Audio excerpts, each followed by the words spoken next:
Bonjour à tous et bienvenue dans ce nouveau numéro de Webcato, le magazine de l'église comme elle va sur la toile. Semaine du 9 au 15 novembre 2014. Actualité. L'actualité de cette semaine nous amène sur le site officiel de la Conférence épiscopale des évêques catholiques de la Côte d'Ivoire. Le chrétien doit pardonner et ne jamais être scandaleux. Ce sont des propos du pape lors de son homélie lundi à la chapelle Sainte-Marthe au Vatican. Le pape a en effet rappelé qu'un chrétien est scandaleux lorsqu'il ne vit pas vraiment l'évangile du Christ. Le pape nous exhorte à pardonner car, dit-il, tout chrétien, quelle que soit sa vocation, doit savoir pardonner, toujours et ne jamais être scandaleux, parce que le scandale détruit la foi. Prêtres et évêques, soyez accueillants, sobres, bons et patients. Sénéglise nous rapporte ce 12 novembre que lors de l'audience générale de ce mercredi au Vatican, le pape François s'est une fois employé à définir les qualités que devraient avoir les évêques, les prêtres, les diacres, les invitant à être accueillants, sobres, patients, fiables, bons. Fête du Christ roi de l'univers et clôture de l'année liturgique à dimanche 23 novembre. C'est un dossier qu'a publié également le portail web du diocèse de Dakar ce 12 novembre. Quel est le sens de la fête du Christ roi? Comment manifester la royauté du Christ dans la société? Comment est célébrée la fête dans l'archidiocèse de Dakar? Élément de réponse dans ce dossier. Le président Macky Sall sera reçu par le pape François mardi prochain, c'est ce que Sénéglise.cn annonce dans une publication ce 13 novembre 2014. Son Excellence, Monseigneur Louis Mariano Montemayor, nonce apostolique au Sénégal, a annoncé le 12 novembre à sa sortie d'audience avec le président Macky Sall que celui-ci sera reçu par le pape François le mardi 18 novembre 2014. Troisième rencontre du Forum catholique musulman au Vatican. Radio Vaticana.va nous rapporte l'essentiel du Forum catholique musulman qui s'est tenu du 11 au 13 novembre 2014 au Vatican.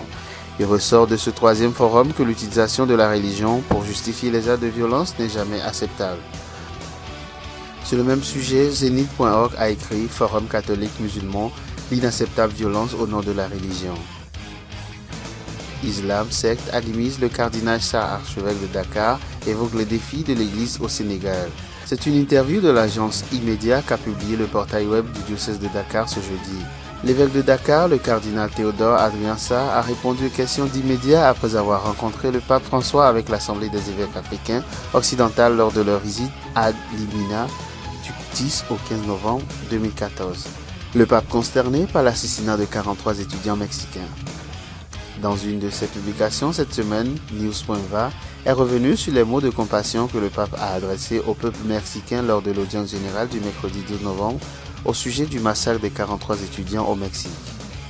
Le portail web de la Conférence épiscopale du Gabon annonce que dans le cadre de la cérémonie des 170 ans de l'Église catholique au Gabon, une nouvelle messe solennelle sera célébrée ce 18 novembre 2014 à l'occasion du 25e anniversaire du décès de Monseigneur Xavier Ndong, premier évêque gabonais.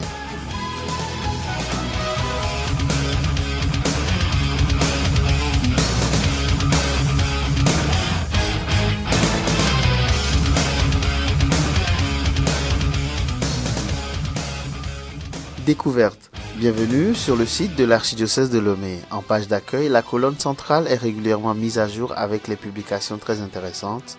Par exemple, les homélies de Monseigneur Denis Amouzoudjakba, archevêque de Lomé. Plus bas, vous avez les publications des documents religieux de l'année et les données statistiques des catégories religieuses à Lomé. Le menu principal vous propose les pages actualités, communiqués, avis, nominations et événements. La colonne de droite vous offre plusieurs rubriques comme par exemple la rubrique Archevêché. Vous pouvez y découvrir tous les responsables du diocèse de Lomé depuis 1908 à 2014 avec leur biographie. Vous avez aussi la rubrique Paroisse, Direction diocésaine, Aumônerie, etc. Vous pourriez découvrir les 5 missionnaires SDV qui ont fondé l'Église catholique au Togo depuis 1892. La colonne de droite vous propose les lectures du jour et relaie pour vous des informations du Vatican à travers le blog du Vatican. Des messages et exhortations du pape vous sont également proposés. Un site très riche à visiter à volonté. Le portail web de l'archidiocèse de Lomé est accessible à l'adresse www.archidiocèse-de-lomé.org.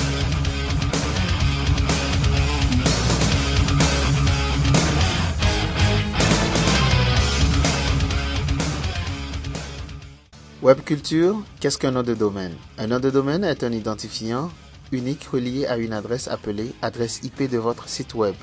Une adresse IP est une série unique de numéros permettant d'identifier un emplacement physique sur Internet. Un nom de domaine est beaucoup plus facile à mémoriser qu'une série de numéros et peut être personnalisé. Un nom de domaine est en effet une simple adresse pour votre site web, exemple www.archidiocèse-de-lomé.tg. Un nom de domaine est composé de deux niveaux. Par exemple, dans l'adresse www.archidiocèse-de-lomé.tg, la partie archidiocèse de Lomé est dite second niveau, second level. Elle est unique et enregistrée à travers une organisation accréditée, registrar, qui a directement accès à un registre central et une relation contractuelle directe avec l'organisation qui gère ce registre. La partie .tg est appelée le nom de domaine, premier niveau, top level. Elle indique le but ou l'origine géographique du site. Les domaines nationaux de premier niveau, en anglais Country Code Top Level Domain, composés de deux lettres, identifient un pays ou un territoire indépendant, exemple .fr pour la France, BE pour Belgique, TG pour le Togo, GA pour Gabon, CD pour Congo démocratique, SN pour Sénégal, etc. Les domaines de premier niveau, génériques en anglais Generic Top Level Domain ou GTLD, composés de trois lettres ou plus, identifient généralement le secteur d'activité dans lequel opèrent les individus ou les organisations qui les utilisent. .aéro, aéronautique, .info, information.com, organisation commerciale, .gov ou .gouv, gouvernement, .net, network, réseau.org, organisation à but non lucratif, .catholique, institution ou communauté ayant une reconnaissance canonique. .coop, coopératif, .éduc, éducation, .int, international, .job, jobs, ressources humaines, .mil, militaire, etc. Voilà tout pour notre espace web culture de ce numéro. N'hésitez pas à en savoir plus sur ce qu'est un nom de domaine. Merci à tous et à très bientôt.